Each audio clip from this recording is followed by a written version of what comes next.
शहबाजगढ़ी स्थित अशोक के शिलालेख हैं, यानी कि ये पूछ रहा है किस लिपि में है, तो लिपि से संबंधित पूछना चाह रहा है। तो शहबाजगढ़ी में अवस्थित अशोक के शिलालेख खरोष्टी लिपि में है और ये टेट में आया हुआ क्वेश्चन है 2012 में। रामपुरवा का वृषभ शीर्ष वाला अशोक स्तंभ किस राज्य में है? तो इसका सही जवाब है बिहार, क्योंकि रामपुरवा का वृषभ शीर्ष वाला अशोक स्तंभ बिहार राज्य के पश्चिमी चंपारण जिले में स्थित है। मौर्य साम्राज्य के संस्थापक कौन हैं? तो ये सीधा सवाल है, चंद्रगुप्त यहां इसका सही जवाब है और ये यूपी टेट में आया हुआ है 2011 वाले एग्जाम में। चाणक्य को किस नाम से जाना जाता है? विष्णुगुप्त उनका दूसरा नाम था, ये हम सभी को पता है। सवाल नंबर 42, अंतिम मौर्य शासक कौन थे? तो बृहद्रथ थे अंतिम मौर्य शासक।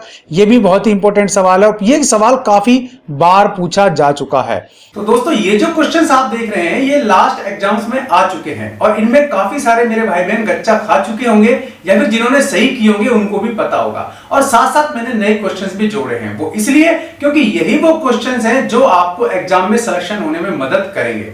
वीडियो पूरा देखना, आगे भी और क्वेश्चंस आपको बता रहा हूं। अगर वीडियो पसंद आए तो लाइक और शेयर जरूर कर लेना। चैनल को सब्सक्राइब करने में कंजूसी मत करना, बेल आइकन जरूर दबा लेना ताकि आपको वीडियोस के नोटिफिकेशन भी मिलते रहें। चलिए इससे आगे के क्वेश्चंस भी देख लेते हैं। अगला सवाल है, चंद्रगुप्त मौर्य का प्रधानमंत्री कौन था? तो देखिए, चंद्रगुप्त मौर्य का प्रधानमंत्री चाणक्य था, विष्णुगुप्त इसका दूसरा नाम था और ये जो सवाल है वो छत्तीसगढ़ टेट में 2011 में आ चुका। अगला सवाल है, गुप्त काल में रचाया गया ग्रंथ कौन सा है? यानी कि गुप्त काल में कौन सा ग्रंथ रचा गया? 44 नंबर सवाल। तो सही जवाब है इसका अमरकोश और ये आरपीएससी फर्स्ट ग्रेड एग्जाम में आया हुआ सवाल है। गुप्त काल का निम्नलिखित में से कौन सा मंदिर मध्य प्रदेश में स्थित नहीं है? तो ये क्वेश्चन भी काफी इंपॉर्टेंट है क्योंकि इसमें पूछा है ऐसा कौन सा मंदिर है जो मध्य प्रदेश में नहीं है और गुप्त काल में बना हुआ था। तो इसका सही जवाब होगा देवगढ़ का 10 अवतार मंदिर। दोस्तों इस वीडियो में आगे बढ़े इससे पहले मैं आपको बता दूं कि आप किसी भी तरीके के एग्जाम की तैयारी कर रहे हैं तो competitionboss.com पोर्टल के थ्रू कर सकते हैं। या 1343 से अधिक एग्जाम्स और 43,665 से अधिक टेस्ट सीरीज आपके लिए दी हुई है। सिंपली आपको लॉगिन करना है और आप चाहें तो टेस्ट सीरीज अटेंड कर सकते हैं। यहाँ फ्री मॉक टेस्ट आपके लिए दिए हुए हैं, फ्री टेस्ट सीरीज भी आपके लिए दी हुई है। इसके अलावा काफी सारे क्वेश्चन बैंक आपको मिल जाएंगे जो आपके सभी तरीके के एग्जाम्स में आपके लिए काफी हेल्पफुल साबित होंगे। लिंक मैंने वीडियो के डिस्क्रिप्शन में दिया हुआ है, आप वहां से इसको क्लिक करें, लॉगिन करें सिंपली और इसको यूज कर सकते हैं। अब अगला सवाल हम देखते हैं। सवाल नंबर 45 तक हम यहाँ देख चुके। अब सवाल नंबर 46 यानी कि 46 पर एक बार चलते हैं। तो 46वां क्वेश्चन है, निम्न में से कौन सी संस्कृत रचना गुप्त काल में नहीं रची गई? तो इसका जवाब है विक्रमांक देव चरित वो रचना है जो गुप्त काल में नहीं रची गई थी। अगला सवाल, उस स्थान को चिन्हित कीजिए जो प्राचीन काल के दौरान विद्या का केंद्र था। प्राचीन काल में विद्या का केंद्र कौन सा था ये पूछना चाह रहा है। तो सही जवाब होगा इसका वल्लभी। वल्लभी एक शिक्षा का केंद्र रहा है और ये आरपीएससी में ये भी फर्स्ट ग्रेड में आया हुआ सवाल है। अगला सवाल है 48 नंबर, दक्षिण भारत के किस राज्य को राष्ट्र, कोट्टम तथा ग्राम में विभाजित किया गया? तो इसका सही जवाब होगा चोल, क्योंकि दक्षिण भारत के चोल राजवंश ने राज्य को राष्ट्र, कोट्टम और ग्राम में विभाजित किया था। चोल काल में साम्राज्य विभाजन का क्रम एक बार आप देखना चाहें तो इसका क्रम ये था, मंडल, इसके बाद वलनाडु, फिर था नाडु, फिर है कुर्रम यानी कि ग्राम समूह या गांवों का समूह और इसके बाद है तनयूर। ठीक है, तो चोल काल में राष्ट्र का विभाजन इस प्रकार से किया गया था। ये सभी सवाल आपके लिए REET, UP TET, C TET, junior TET, super TET, TGT, PGT, SST के वो सवाल हैं जो आपको सभी को यूजफुल रहने वाले हैं। Let's learn now. अगला सवाल हम देख लेते हैं 49 नंबर, लोग घरों में ताला नहीं लगाते थे। फाहियान ने किस शासक के बारे में ऐसा लिखा है? तो इसका सही जवाब होगा चंद्रगुप्त विक्रमादित्य। तो यहाँ कई बार क्या होता है कि टिक गलत हो जाता है इसका, फिर भी आप 49 नंबर में एक बार सही जवाब इसका चंद्रगुप्त विक्रमादित्य होगा, यानी कि सही ऑप्शन है। यहाँ कलर दूसरे में किया हुआ है तो इस पे आपको नहीं जाना है, कान आपको खुले रखने हैं। ठीक है, क्योंकि प्राचीन चीनी यात्री फाहियान गुप्त शासक चंद्रगुप्त सेकंड यानी कि विक्रमादित्य के समय में दरबार में आया था। उन्होंने एक पुस्तक में अपना वर्णन भी किया जिसका डिटेल मैं आपको बता चुका था। अगला सवाल है यहाँ, महाबलीपुरम के प्रसिद्ध मंदिर किस शासन के अंतर्गत बने? तो पल्लव शासन के अंतर्गत प्रसिद्ध मंदिर बने थे। महाबलीपुरम तमिलनाडु राज्य में स्थित है, एक चीज। दूसरी चीज, यह स्थल मंदिरों के लिए प्रसिद्ध है। तीसरा, रथ मंदिरों का निर्माण पल्लव वंश के शासक नरसिंह वर्मन प्रथम ने करवाया था। ठीक है, तो ये जो बात यहाँ पूछ रहा है सवाल, ये आपके लिए रथ मंदिर के लिए ही पूछा गया सवाल है। अगला सवाल, गुप्त काल में सुदूर पश्चिम में प्रसिद्ध व्यापारी के केंद्र कौन सा था? तो इसका सही जवाब है पैठन। और यह सवाल रीट में आया हुआ है भाई आपके 2011 में, जो कि 31 जुलाई को हुआ था। गुप्त काल में सुदूर पश्चिम में प्रसिद्ध व्यापारिक केंद्र कौन सा था? पैठन था। और यह पैठन गुजरात राज्य में स्थित है, यह भी आपको मालूम होना चाहिए। और इसका दूसरा नाम भी है जिसको हम प्रतिष्ठान के नाम से जानते हैं।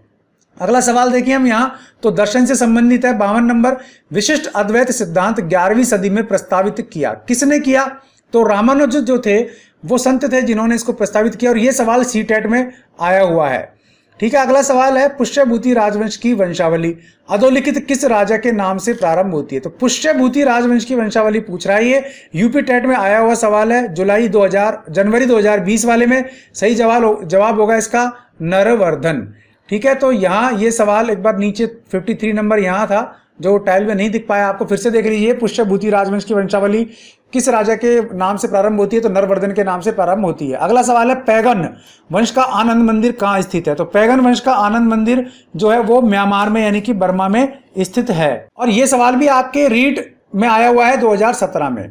अगला सवाल है, कंबुज स्थित अंगोर वाट का विष्णु मंदिर किसने बनवाया? तो कंबोज वाला ये मंदिर बनवाया था यशोवर्मा तृतीय ने। और ये सवाल भी आपका रीट लेवल 2 में 2015 में आया हुआ है। अगला सवाल, किस विदेशी यात्री ने भारत का दौरा सबसे पहले किया था? तो वो थे मेगास्थनीज। ठीक है, इंडिका के लेखक मेगास्थनीज थे।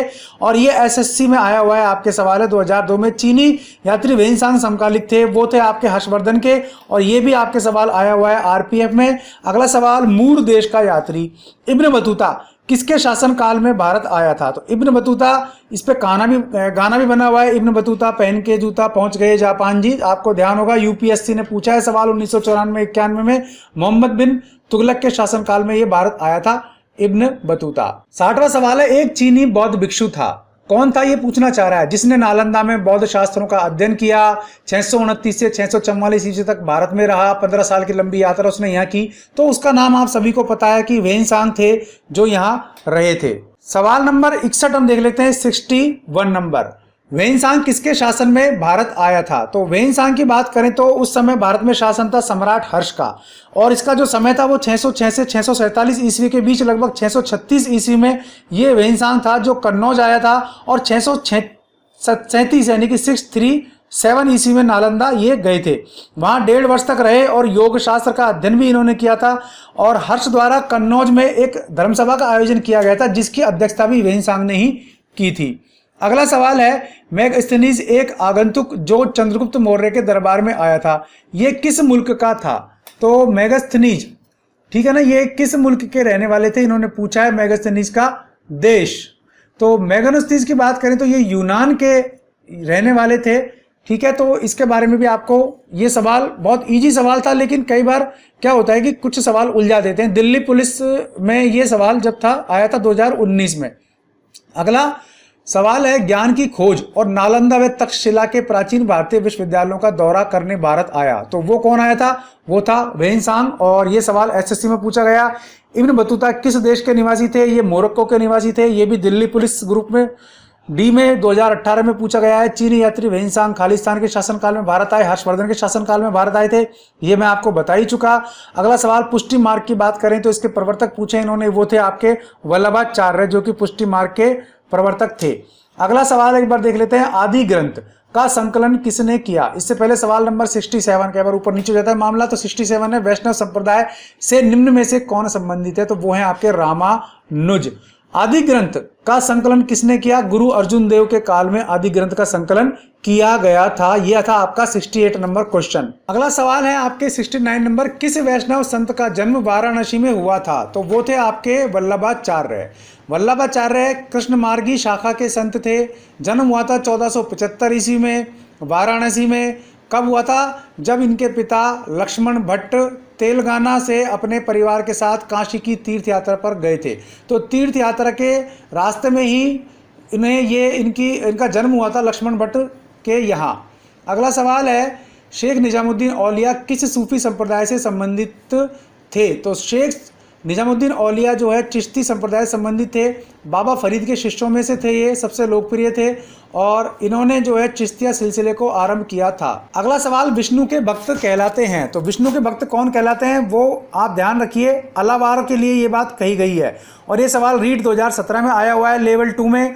निम्न में से सगुण भक्ति का प्रचारक कौन संत हैं, ये सवाल भी रीट 2012 में आया हुआ है लेवल 2 में।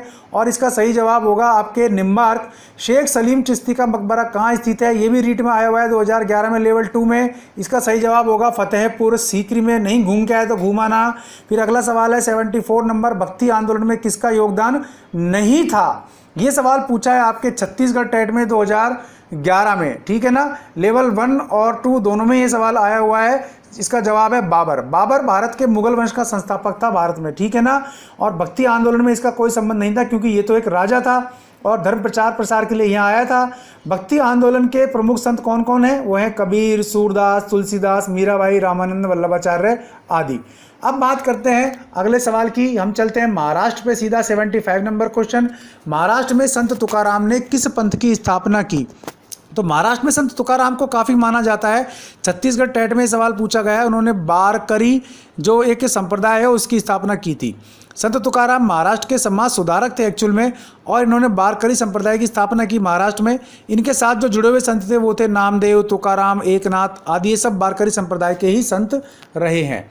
अब अगला सवाल, निम्न में से कौन सा भक्ति संत कृष्ण का उपासक नहीं है। देखिए कृष्ण की उपासना बहुत हुई, ये भी सीजी टेट में आया हुआ सवाल है और इसका सही जवाब होगा रामानंद, जो कि कृष्ण के उपासक नहीं थे। तो ये वो क्वेश्चन थे जो आपको काफी हेल्प करेंगे आगे। इसके थ्रू आप अपनी जांच जो है अपनी खुद कर सकते हैं, तैयारी खुद की खुद परख सकते हैं कि आप कितने पानी में हैं, आपने कितने क्वेश्चन सॉल्व किए, ये आपको पता लग जाएगा। तो ये सब चीजें इसलिए हैं ताकि आप एग्जाम में मजबूती से आगे बैठ सकें और आपके सिलेक्शन के चांसेस ज्यादा हों। केवल इसीलिए मैंने छोटा सा प्रयास किया। अगर प्रयास पसंद आया तो वीडियो को लाइक और शेयर जरूर कर देना। चैनल पसंद आए तो सब्सक्राइब कर लेना, बेल आइकन दबा देंगे, आप तो वीडियोस के नोटिफिकेशन आपको मिलते रहेंगे। आज के लिए इस वीडियो में इतना ही। ऐसे किसी यूजफुल वीडियो में किसी नई चीज के साथ आपको फिर मिलूंगा, तब तक के लिए नमस्कार।